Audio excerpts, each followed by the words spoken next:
Assalamualaikum warahmatullahi wabarakatuh. Alhamdulillahi rabbil alamin. Wabihi nasta'inu ala umurid dunya waddin.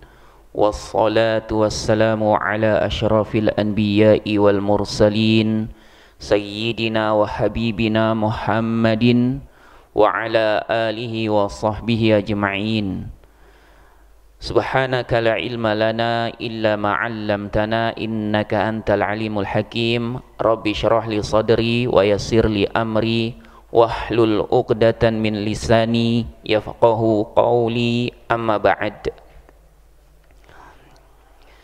Jamaah kaum muslimin yang dimuliakan Allah Subhanahu wa taala, alhamdulillah kita bersyukur kepada Allah Subhanahu wa taala yang telah mengumpulkan kita kembali di majelis yang mulia ini untuk melanjutkan kajian kita terhadap kitab Taisir Al-Karimir Rahman fi Tafsir Kalamil Mannan, buah karya dari Syekh Abdurrahman Ibn Nasir As-Sa'di rahimahullahu ta'ala. Dan pada malam hari yang berbahagia ini kita akan membaca tafsir surah An-Nasr. Surah An-Nasr. Kita akan baca terlebih dahulu. A'udzubillahi minasyaitonirrajim. Bismillahirrahmanirrahim. Idza jaa nasrullahi wal fath wa ra'aitan nasa yadkhuluna fi dinillahi afwaja fasabbih bihamdi rabbika wastaghfir innahu kana tawwaba. Allah Subhanahu wa taala berfirman dalam surah An-Nasr, idza jaa nasrullahi wal fath, apabila datang pertolongan Allah dan al-fatah, kemenangan, ditaklukkannya kota Mekah. Wa ra'aitan nasa yadkhuluna fi dinillahi afwaja, maka engkau akan melihat manusia masuk ke dalam agama Allah berbondong-bondong, afwaja. Fasabbih bihamdi rabbika wastaghfir, maka bertasbihlah dengan memuji Tuhanmu dan beristighfarlah, memohon ampun kepadanya. Innahu kana tawwaba, sesungguhnya Allah Subhanahu wa taala Maha penerima taubat. Surah An-Nasr. An-Nasr artinya dalam bahasa kita adalah kemenangan. Surat ini juga dinamakan dengan surah At-Tawdi', yang artinya surat perpisahan, karena surat ini merupakan sinyal bahwa ajal Nabi kita yang mulia Muhammad sallallahu alaihi wasallam sudah dekat. Oleh karena itu Ibnu Abbas radhiyallahu anhuma ketika diikut sertakan oleh Umar di majelis yang dihadiri oleh sesepuh-sesepuh para sahabat yang pernah ikut perang Badar, kemudian di antara sahabat ini ada yang berkata, wahai Umar, kenapa engkau mengikut sertakan anak kecil ini, yang kami pun juga punya anak-anak kecil seperti dia? Karena pada waktu itu Ibnu Abbas masih kecil. Kemudian singkat cerita, Umar pun bertanya tentang tafsir dari surat An-Nasr ini. Di antara sahabat yang hadir ada yang berkata bahwa surat ini perintah dari Allah Subhanahu wa taala agar kita bertasbih, memuji Allah dan beristighfar ketika mendapatkan kemenangan. Di antaranya yang lainnya, yang lainnya lagi mereka hanya diam saja. Mereka hanya diam saja. Kemudian akhirnya Umar pun bertanya kepada Ibnu Abbas, apa tafsir yang dimaksud dari surah An-Nasr ini. Maka Ibnu Abbas berkata, tafsir ini, yaitu tafsir dari surah An-Nasr ini, menunjukkan dekatnya ajal Nabi Muhammad sallallahu alaihi wasallam. Dan surat ini adalah surat Madaniyah yang diturunkan setelah Nabi sallallahu alaihi wasallam hijrah ke kota Madinah. Dan ini merupakan kesepakatan para ulama. Kemudian Ibnu Abbas radhiyallahu anhuma juga berkata bahwasanya surat An-Nasr ini merupakan surat yang turun terakhir, surat yang turun terakhir secara lengkap. Secara lengkap satu surat. Walaupun di sana ada juga wahyu Allah Subhanahu wa taala yang diturunkan terakhir, seperti dalam surat Al-Maidah, Al-yauma akmaltu lakum dinakum wa atmamtu alaikum ni'mati wa raditu lakumul Islam madina. Ya. Ini bukan satu surat tapi hanya satu ayat, dan termasuk ayat terakhir yang diturunkan oleh Allah Subhanahu wa taala, namun masuk ke dalam surat Al-Maidah. Adapun surat An-Nasr ini merupakan satu surat yang lengkap yang turun terakhir. Kemudian surat An-Nasr ini terdiri hanya 3 ayat saja, dan termasuk surat-surat yang pendek seperti surat Al-Asr, Al-Kautsar, Al-Ikhlas, dan termasuk juga surat favorit yang biasanya dibaca oleh sebagian kaum muslimin ketika melaksanakan sholat sendirian maupun berjamaah. Kemudian jamaah kaum muslimin yang dimuliakan Allah Subhanahu wa taala, Syekh As-Sa'di rahimahullahu ta'ala berkata menafsirkan surat yang mulia ini, fi hadhihi suratil karimati bisyaratun wa amrun li rasulihi inda husuliha. Di dalam surat yang mulia ini ada bisyarah, ada kabar gembira, wa amrun, dan perintah kepada Rasulullah sallallahu alaihi wasallam inda husuliha, ketika kabar gembira tersebut sudah terwujud. Jadi perintahnya di sini harus dilakukan ketika kabar gembira tersebut sudah terwujud. Wa isyaratun wa tanbihun ala ma yatarattabu ala dhalik. Di dalam surat yang mulia ini juga ada isyarat, wa tanbihun, dan peringatan, ala ma yatarattabu ala dhalik, dari akibat atau konsekuensi atas terwujudnya kabar gembira tersebut. Kemudian apa yang dimaksud dengan kabar gembira yang terdapat dalam ayat yang dalam surat yang mulia ini? Fal bisyaratu hiyal bisyaratu binasrillahi wa li rasulihi wa fathihi Makkah. Maka bisyarah, kabar gembira yang dimaksud dalam surat yang mulia ini adalah kabar gembira dengan datangnya pertolongan Allah Subhanahu wa ta'ala kepada Rasulnya alaihi salatu wassalam, wa fathihi Makkah, dan ditaklukkannya kota Mekah.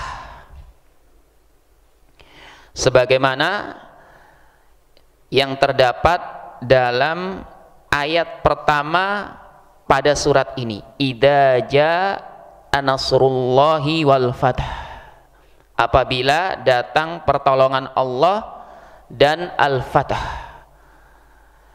Dan yang dimaksud pertolongan Allah Subhanahu wa taala di sini adalah pertolongan Allah Subhanahu wa taala dengan datangnya kemenangan bagi Nabi sallallahu alaihi wasallam dan kaum muslimin pada umumnya dari musuh-musuhnya, terutama orang-orang musyrikin.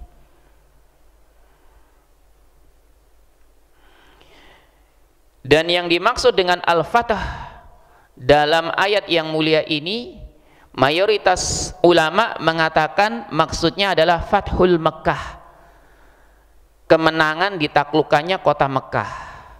Walaupun Ibnu Katsir Asy-Syafi'i rahimahullahu taala mengatakan adanya ijma' dari para ulama bahwa yang dimaksud dengan Al-Fatah di sini adalah Fathul Mekkah.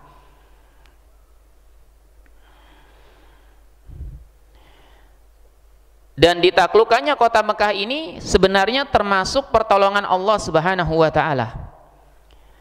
Oleh karena itulah para ulama menjelaskan bahwa yang dimaksud dengan Nasrullah, pertolongan Allah yang pertama disebutkan dalam ayat yang mulia ini, sifatnya disebutkan secara umum. Secara umum bahwasanya Allah Subhanahu wa taala akan memberikan pertolongan kepada Nabi Muhammad sallallahu alaihi wasallam dan umatnya dengan kemenangan dari musuh-musuhnya secara umum. Kemudian wal fatah ini sebenarnya juga termasuk pertolongan tapi sifatnya khusus, yaitu pertolongan dengan dimenangkannya Nabi sallallahu alaihi wasallam untuk bisa menaklukkan kota Mekah. Dalam ilmu balaghah ini disebut dengan dzikrul khas ba'dal am, yaitu menyebutkan sesuatu yang khusus di mana sebelumnya sudah disebutkan secara umum. Dan Fathul Mekah ini, jamaah kaum muslimin yang dimuliakan Allah Subhanahu wa taala, terjadi pada tahun ke-8 Hijriyah. Ada yang mengatakan tepatnya tanggal 28 bulan Ramadan. 2 tahun sebelumnya, yaitu sebelum Fathu Mekah ini, terjadi Sulhul Hudaybiyah, perjanjian Hudaybiyah, di mana Nabi Shallallahu Alaihi Wasallam sebenarnya ingin umroh bersama para sahabatnya.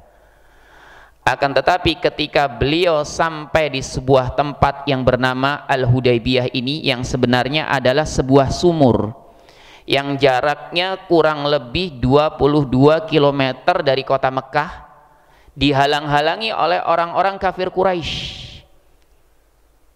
sehingga Nabi Shallallahu Alaihi Wasallam dan para sahabatnya tidak bisa masuk ke kota Mekah. Kemudian terjadilah perjanjian Hudaybiyah yang secara dominan sebenarnya lebih menguntungkan orang-orang kafir Quraisy daripada kaum muslimin, sehingga banyak para sahabat yang tidak setuju, termasuk yang menunjukkan secara terang-terangan ketidaksetujuan terhadap perjanjian tersebut adalah Ali bin Abi Thalib. Ketika kata Rasulullah ini tidak boleh dicantumkan dalam surat perjanjian tersebut, harus dihapus. Ali merasa geram dengan perbuatan orang-orang kafir Quraisy ini. Namun akhirnya Nabi Shallallahu Alaihi Wasallam sendiri yang menghapusnya, kemudian hanya menuliskan Muhammad bin Abdillah. Begitu juga Umar bin Khattab termasuk yang terang-terangan menunjukkan ketidaksetujuannya terhadap perjanjian ini, karena memang isinya lebih banyak menguntungkan orang-orang kafir Quraisy daripada kaum muslimin. Dan di antara isi perjanjian tersebut adalah gencatan senjata, tidak boleh ada peperangan. Kemudian bolehnya kabilah-kabilah Arab yang lainnya untuk memilih kepada siapa mereka bersekutu. Maka ada 2 kabilah Arab yang besar. Yang pertama suku Khuza'ah memilih untuk bersekutu dengan Nabi Muhammad sallallahu alaihi wasallam. Kemudian ada suku Bakr lebih memilih untuk bersekutu dengan orang-orang kafir Quraisy. Dan disinilah yang menjadi sebab Nabi Shallallahu Alaihi Wasallam akhirnya menyerang kota Mekah.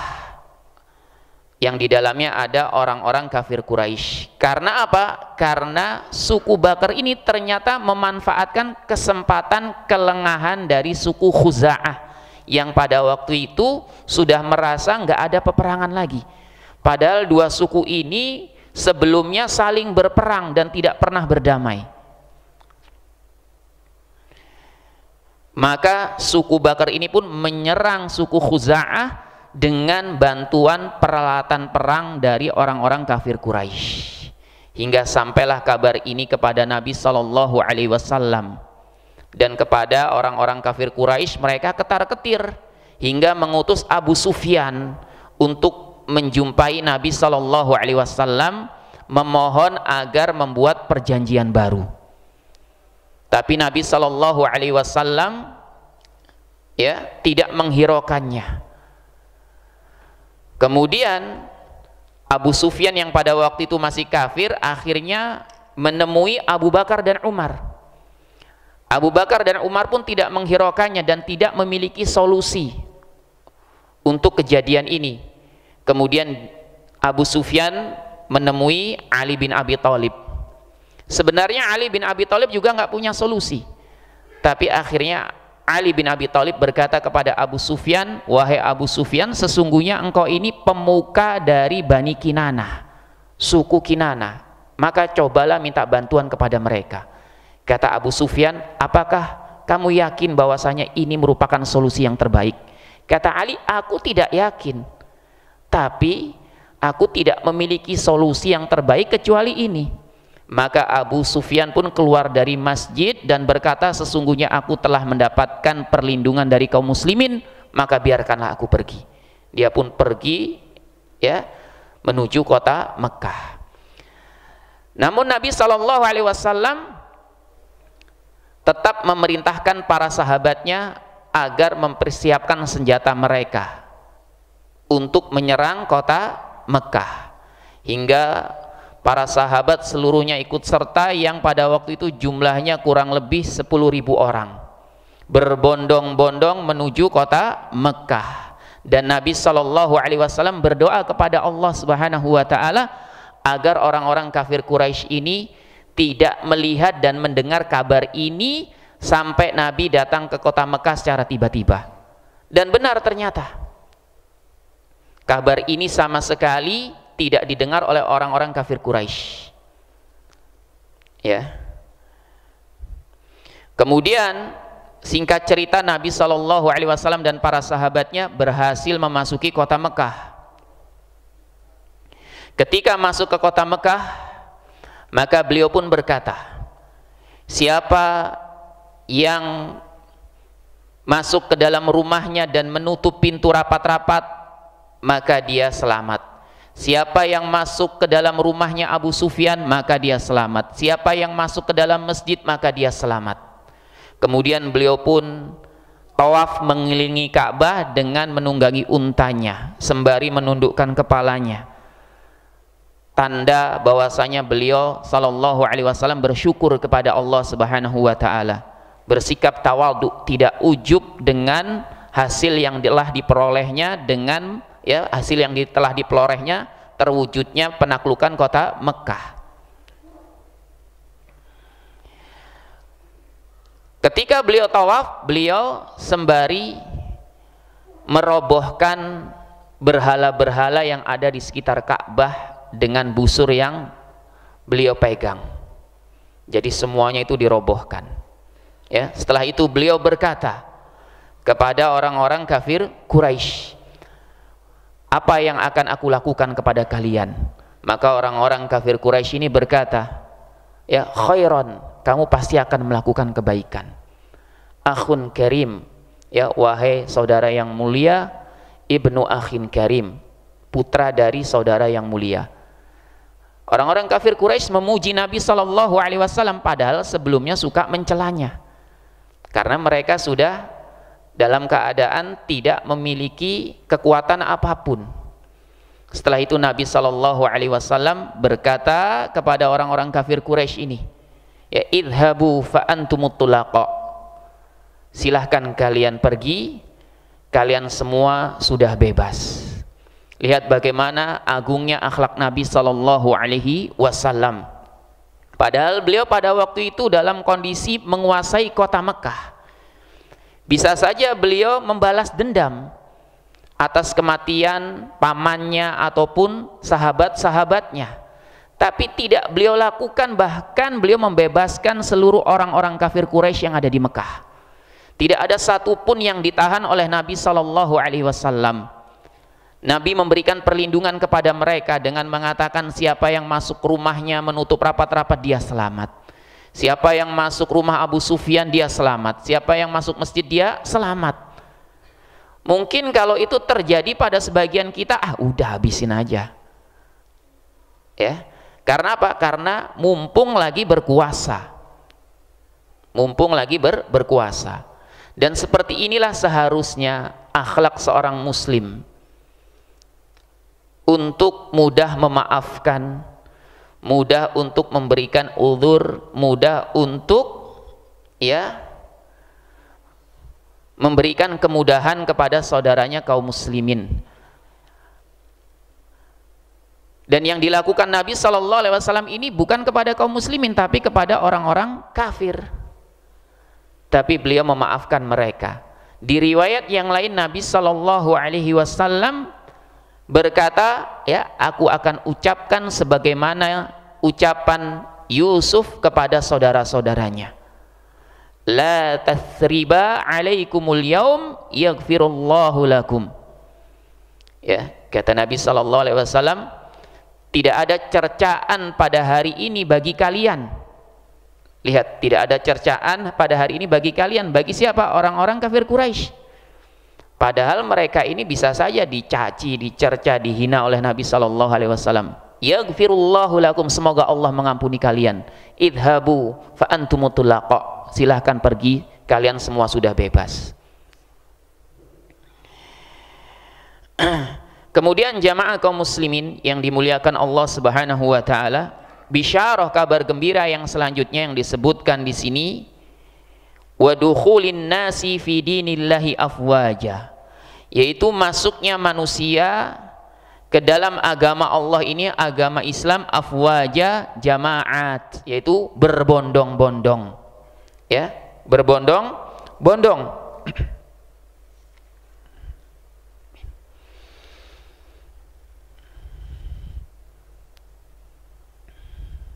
Karena sebelumnya manusia ketika masuk ke dalam agama Islam itu afrodan, sendiri-sendiri, bahkan sembunyi-sembunyi. Tapi ketika sudah Fathu Mekah, mereka masuk ke dalam agama Islam ini berbondong-bondong, terang-terangan. Ya, berbondong-bondong, terang-terangan. Dan memang sebenarnya kabilah-kabilah Arab yang pada waktu itu sudah menunggu-nunggu datangnya Fathul Mekah ini. Datangnya Fathul Mekah ini. Oleh karena itu dalam Sahih Al-Bukhari ada suatu percakapan antara Amr ibn Salamah dengan Abu Kilabah, di mana mereka ini berkata, kanatil arabu talawwamu bi islamihimul fatah. Orang-orang Arab itu menunda-nunda untuk masuk Islam sampai datangnya Fathul Mekah, sampai datangnya kota Mekah itu ditaklukkan oleh kaum muslimin. Jadi mereka nunda-nunda, ngulur-ngulur. Kemudian mereka orang-orang Arab ini berkata, utruku wa qaumahu, biarkan dia Muhammad dan kaumnya, yaitu orang-orang kafir Quraisy. Yang dimaksud orang-orang Arab di sini orang-orang Arab yang tidak tinggal di kota Mekah, di sekitar kota Mekah, sekitar kota Madinah, di daerah yang lainnya. Fa innahu in dhahara alaihim fahuwa nabiyyun shadiqun. Kata orang-orang Arab ini, karena sesungguhnya jika Muhammad ini dimenangkan untuk bisa mengalahkan orang-orang kafir Quraisy ini, maka dia adalah nabi yang shadiq. Dia adalah nabi yang jujur. Dan ternyata benar, Allah Subhanahu wa taala memberikan kemenangan dengan ditaklukkannya kota Mekah, sehingga mereka pun akhirnya masuk Islam secara berbondong-bondong. Ya, bihaitsu yakunu katsirun minhum min ahlihi wa ansarihi ba'da an kanu min a'daihi, di mana sebelumnya mayoritas mereka ini adalah orang-orang yang memusuhi agama Allah Subhanahu wa taala. Namun ketika mereka sudah masuk Islam, mereka termasuk pemeluknya dan menjadi penolong agama Allah Subhanahu wa taala ini. Ya. Wa qad waqa'a hadzal mubasysyaru bihi, dan sungguh kabar gembira yang telah disampaikan ini terjadi. Ya, kabar gembira yang telah disampaikan oleh Allah Subhanahu wa taala ini terjadi, bahwa apa? Kaum muslimin, Nabi Muhammad dan kaum muslimin diberikan kemenangan dan juga ditaklukkannya kota Mekah serta manusia itu masuk Islam secara berbondong-bondong. Ini benar-benar terjadi. Ya.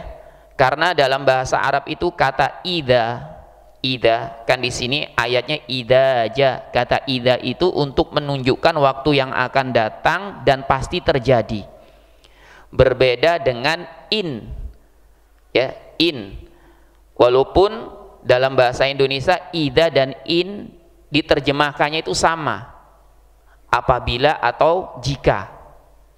Tapi memiliki kandungan makna yang berbeda. Kalau diawali dengan idza, ini menunjukkan waktu yang akan datang dan pasti terjadi. Kalau kata in, untuk menunjukkan waktu yang akan datang tapi bisa terjadi, bisa tidak.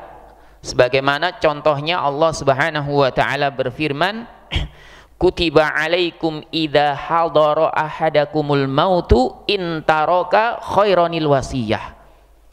Ya, diwajibkan atas kalian idza hadara ahadakumul maut, idza apabila kematian datang menjemput kalian. Ya, in kemudian taroka, in ya jika ya orang yang mati tersebut meninggalkan harta. Nah, perhatikan idza hadara ahadakumul maut, apabila ya kematian datang menjemput kalian. Kematian ini sesuatu yang pasti, sesuatu yang pasti, sebagaimana ditunjukkan dalam ayat-ayat yang lainnya, kullu nafsin dha'iqatul maut, setiap yang bernyawa pasti mati. Bahkan ya kematian ini tidak bisa dihindari, dihindari. Tapi ya in taroka khairan, in jika ya orang yang mati ini meninggalkan harta. Nah, meninggalkan harta ini nggak pasti. Orang yang mati bisa meninggalkan harta, bisa juga tidak. Ya, oleh karena itu dikatakan oleh Syekh As-Sa'di rahimahullahu taala di sini bahwa kabar gembira yang disampaikan ini ya telah terjadi, benar-benar terjadi. Bahwa Nabi Shallallahu alaihi wasallam dan kaum muslimin diberikan pertolongan Allah Subhanahu wa taala untuk dimenangkan dari musuh-musuhnya dan ditaklukkannya kota Mekah.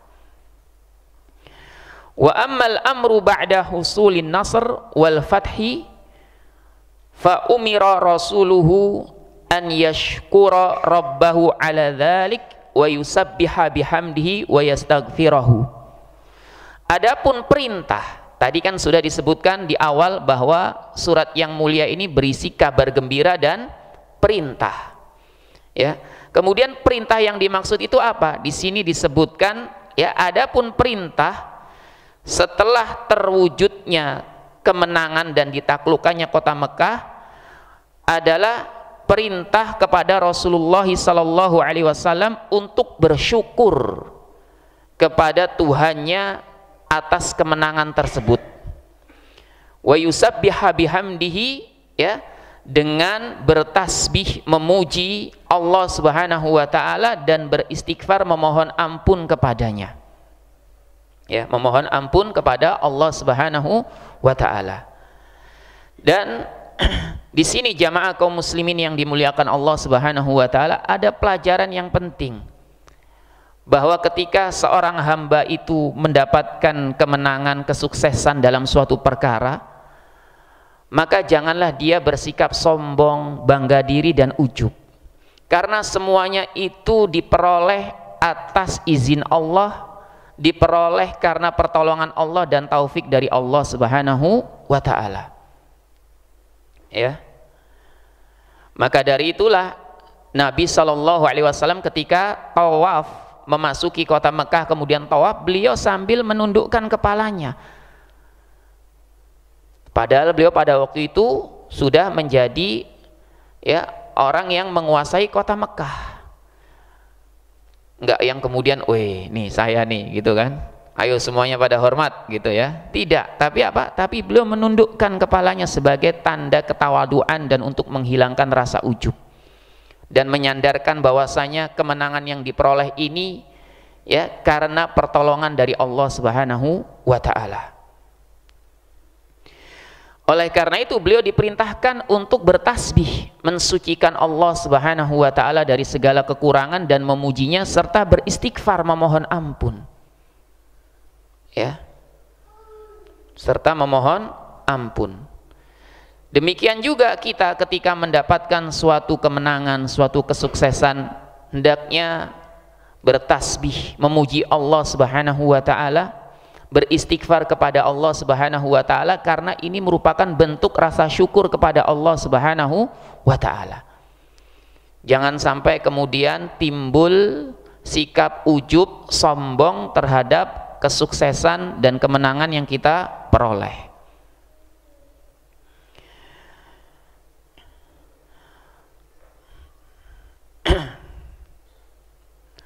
Wa ammal isyarah, adapun isyarat ya, fa inna fi dzalika isyaratain, maka ada dua isyarat yang disebutkan dalam ayat yang mulia ini. Isyaratun li an yastamirron nasru li hadzal din. Yang pertama adalah isyarat bahwa pertolongan terhadap agama ini akan terus berlangsung, akan terus berlangsung. Wa yazdadu inda husulit tasbihi bihamdillahi wastighfarihi min rasulihi. Dan kemenangan itu akan semakin bertambah ketika terwujudnya ya tasbih dan juga pujian kepada Allah dan juga istighfar, memohon ampun kepadanya dari Rasulullah sallallahu alaihi wasallam. Ya. Ini menunjukkan bahwa pertolongan Allah Subhanahu wa taala ini akan terus berlanjut terhadap agama ini, tapi akan semakin bertambah pertolongan tersebut ketika apa? Ketika Nabi Shallallahu Alaihi Wasallam bertasbih, memuji Allah dan beristighfar kepada Allah Subhanahu wa taala. Fa inna hadza minasyukri, karena sesungguhnya ini termasuk rasa syukur. Ya, wallahu yaqul, dan Allah Subhanahu wa taala berfirman, la in syakartum la azidannakum. Jika kalian bersyukur, ya, niscaya sungguh kami akan tambahkan kenikmatan tersebut. Dan fungsi syukur ini jamaah kaum muslimin yang dimuliakan Allah Subhanahu wa taala ada dua. Yang pertama agar menjadikan nikmat tersebut berkah. Yang kedua agar nikmat tersebut terus langgeng. Terus apa? Terus langgeng. Karena ada kala suatu kenikmatan itu langgeng, terus ada tapi tidak berkah. Tapi tidak berkah. Ya, kapan itu terjadi? Ketika kenikmatan tersebut tidak bisa menjadikan seorang hamba semakin taat kepada Allah Subhanahu wa taala. Sebab yang dimaksud dengan keberkahan adalah kullu ma yazidukum fi ta'ah. Segala sesuatu yang menambah ketaatan itu berkah. Jadi berkah itu bukan ditinjau dari banyak atau sedikit, sehat atau sakit, ya, kuat atau badan yang lemah, ya, tanah yang gersang atau tanah yang subur, bukan dilihat dari ini. Tapi berkah itu segala sesuatu yang bisa menambah ketaatan.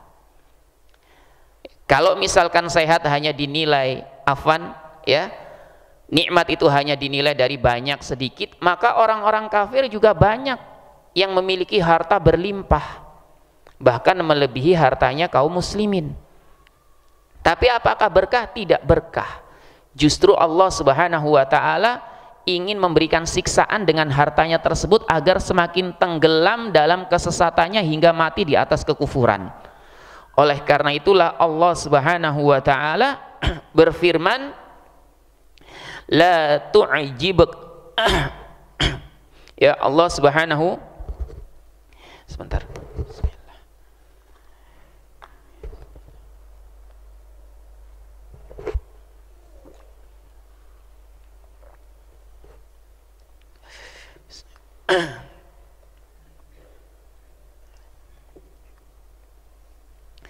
Allah Subhanahu wa taala berfirman, la tu'jibaka amwaluhum wa auladuhum. Ya, jangan engkau kagum terhadap harta-harta dan anak-anak mereka. Ya, jangan engkau kagum terhadap harta dan anak-anak mereka. Innama yuridullahu liyu'adzibahum biha. Sesungguhnya Allah ingin dengan harta dan anak-anak mereka itu menyiksa mereka, sehingga mereka ya, sehingga ya, jiwa mereka lenyap dalam keadaan mereka itu kafir. Kemudian setelah itu, wa qad wujida dzalika fi zamanil khulafa'ir rasyidin wa ba'dahum fi hadhil ummah lam yazal nasrullahi mustamirran hatta wasala al-islamu ila ma lam yasil ilaihi dinun minal adyan. Dan sungguh kemenangan ini, ya, kemenangan ini ada pada, ya, terus ada pada zamannya khulafa rasyidin dan yang setelah mereka dari kalangan tabi'in dan tabi'ut tabi'in. Fi hadhil ummah, pada umat ini, lam yazal nasrullah mustamirron, pertolongan Allah ini senantiasa ada, ya, hatta wasalal islamu, sehingga Islam ini mencapai ila ma lam yasil ilahi dinun minal adyan, sehingga Islam ini, agama Islam ini bisa mencapai kemenangan yang belum pernah dicapai oleh agama-agama yang lainnya. Belum pernah dicapai oleh agama-agama yang lainnya. Ya, sebagaimana Nabi Shallallahu Alaihi Wasallam pernah bersabda, Innallaha zawalil arda. Sesungguhnya Allah Subhanahu Wa Taala menghimpun untukku bumi ini. Maksudnya dihimpun, bumi ini dijadikan dekat dan kecil. Fara'aitu masyariqaha wa magharibaha, sehingga aku bisa melihat ujung timurnya dan ujung baratnya. Ya. Wa inna ummati sayablugu mulkuha ma zuyali minha. Dan sesungguhnya umatku ini kekuasaannya akan mencapai, ya, ujung timur dan ujung barat bumi yang telah dihimpun untukku tersebut. Wa dakhala fihi ma lam yadkhul fihi ghairihi. Dan banyaknya orang yang masuk Islam, ya, tidak, ya, sebanyak orang yang masuk ke dalam agama yang lainnya. Ya. Dan ini juga terbukti bahwa Islam ini ada di seluruh penjuru dunia. Bahkan di saat ini Islam mulai berkembang di negara-negara Eropa. Di negara-negara Eropa, karena ini memang janji Allah Subhanahu Wa Taala, dan Nabi Sallallahu Alaihi Wasallam juga pernah bersabda, la yablughanna hadzal amru, ya, ma balaghal lailu wan nahar. Perkara agama Islam ini akan merebak, menembus tempat-tempat yang dilalui oleh siang dan malam. Wala yatrukullahu baita madarin wala wabarin illa adkhalahullahu hadzal din. Dan Allah Subhanahu Wa Taala tidak meninggalkan satu rumah pun yang ada di kota maupun di pelosok, melainkan agama ini pasti akan Allah masukkan ke dalamnya. Ya, pasti akan Allah masukkan ke dalam rumah tersebut.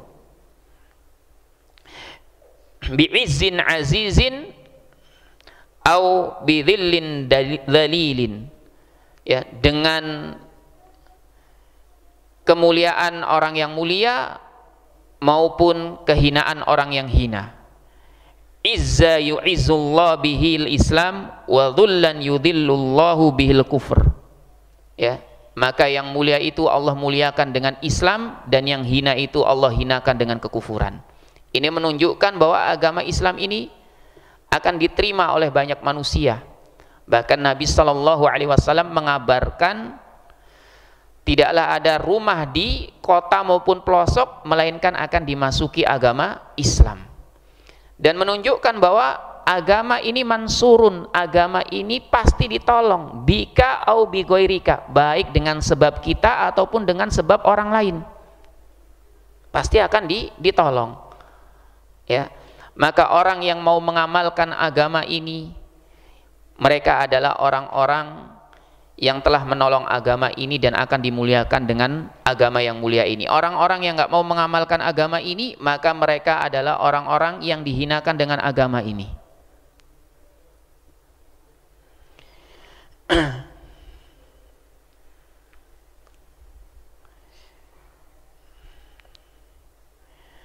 Hatta hadasa minal ummah min mukhalafati amrillahi ma hadasa. Ya. Kemudian terjadilah pada umat ini penyelisihan terhadap perintah Allah Subhanahu wa taala. Yaitu setelah zamannya khulafa rasyidin dan yang hidup setelah mereka, terjadi pada umat ini penyelisihan terhadap perintah Allah Subhanahu wa taala. Umat ini ya menghindar dari perintah Allah Subhanahu wa taala, bahkan sebagiannya yang lain lebih memilih aturan-aturan yang dibuat oleh manusia daripada syariat Allah Subhanahu wa taala. Sebagian yang lain menganggap bahwa aturan-aturan manusia ini lebih baik daripada syariat Allah Subhanahu wa taala dan lebih relevan menurut mereka. Tapi ini semua adalah bentuk ya penyelisihan terhadap perintah Allah Subhanahu wa taala. Fabtalahumullah bitafarruqil kalima wa tashattutil amr fahassala ma hasal. Maka Allah Subhanahu wa taala pun menguji umat ini dengan tafarruq, dengan perpecahan,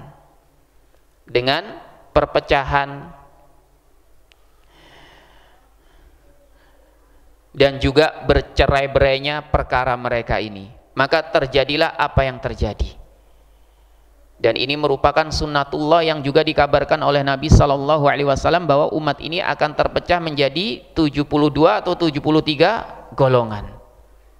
Ya. Wa ma'a hadza falihadhil ummah wa hadzal din min rahmatillahi wa lutfihi.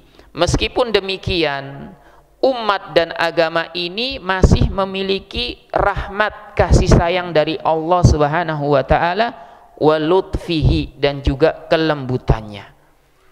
Dan juga apa? Kelembutannya. Ya. Ma la yakhturu bil bal aw yadurru fil khayyal. Ya, yang rahmat dan kelembutan Allah Subhanahu wa taala ini tidak terlintas di benak dan tidak terngiang dalam khayalan. Kadang-kadang manusia tidak sadar bahwasanya dia bisa hidup tentram, bisa hidup damai, bisa menjalankan ibadah dengan tenang, itu semua karena rahmat Allah Subhanahu wa taala dan kelembutannya. Karena kalaulah tidak karena rahmat Allah dan kelembutannya, niscaya umat ini sudah binasa. Sudah binasa.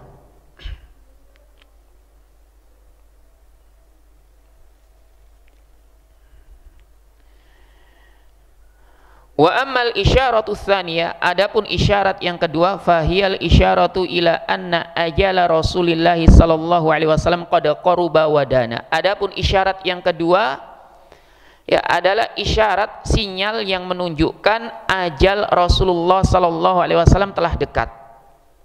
Ya. Wa wajhu dzalika anna umrahu umrun fadilun aqsamallahu bihi.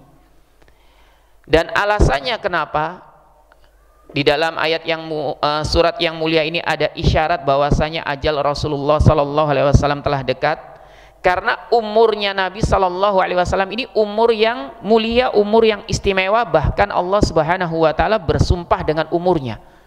Sebagaimana dalam surah Al-Hijr Allah Subhanahu wa taala berfirman, la umruka demi umurmu wahai Muhammad.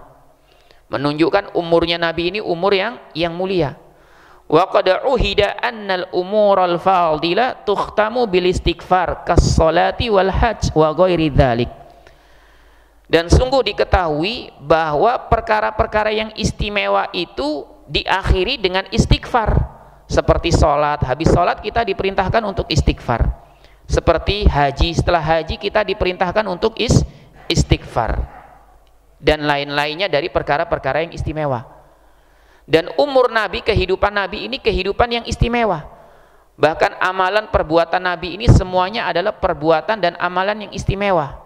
Maka ketika apa yang dilakukan Nabi Shallallahu Alaihi Wasallam ini sudah selesai, karena apa? Karena sudah dimenangkan dari musuh-musuhnya dan ditaklukkannya kota Mekah yang sebelumnya dikuasai oleh orang-orang kafir Quraisy. Sebab orang-orang kafir Quraisy ini merupakan musuh sentral bagi kaum muslimin pada waktu itu.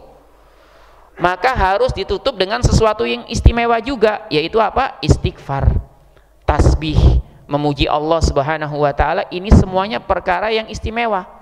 Sebagaimana sholat ini merupakan amalan yang istimewa, ketika sudah selesai maka diakhiri dengan apa? Istighfar. Ya. Begitu juga haji ini amalan yang istimewa, ketika sudah selesai maka juga harus diakhiri dengan istighfar.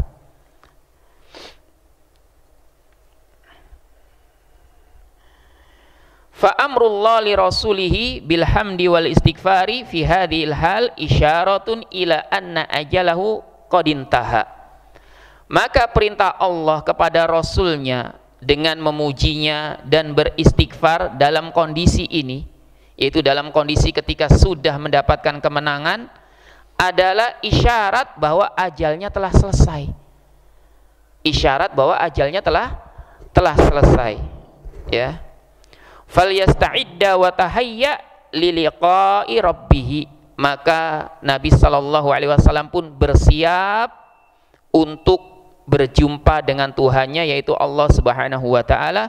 Wa yakhtimu umrahu bi afdali ma yajiduhu salawatullahi wa salamuhu alaihi. Ya, dan Nabi Shallallahu Alaihi Wasallam diperintahkan untuk mengakhiri sisa umurnya dengan sesuatu yang paling istimewa yang beliau dapatkan, ya, yang beliau dapatkan, yaitu dengan apa? Dengan beristighfar, bertasbih, memuji Allah Subhanahu wa taala. Semoga salawat dan salam tercurahkan kepada Nabi sallallahu alaihi wasallam. Fakana sallallahu alaihi wasallam yata'awwalul Qur'an. Maka Nabi sallallahu alaihi wasallam senantiasa mengamalkan Al-Qur'an.